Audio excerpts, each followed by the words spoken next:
এক নম্বর হাদিস শরীফ আখলিস দীনাকা ফিকা আমানুল ফলিল।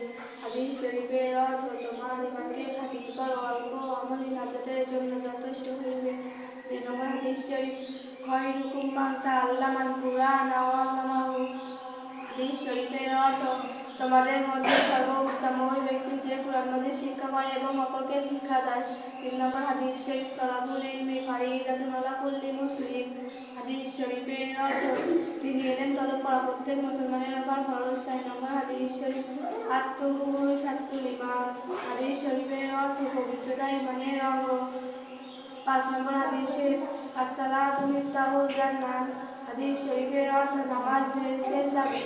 ৬ নম্বর হাদিস শরীফ আউয়াল মা ইউহাসাবু বিহিল আবদু ইয়াউমাল কিয়ামাতিস সালাত। হাদিস শরীফের অর্থ কিয়ামতের দিন সর্বপ্রথম নামাজের হিসাব হইবে। ৭ নম্বর হাদিস শরীফ ফাদলিল আলিম আলাল আবিদি কাফাতিহুল আলিম। হাদিস শরীফের অর্থ তোমাদের মধ্যে সর্বাপেক্ষা ছোট ব্যক্তি হইতে আমার মর্তবা যত বড়, বেইলেম আবিদের চেয়ে একজন খাঁটি আলিমের মর্তবা তত বড়।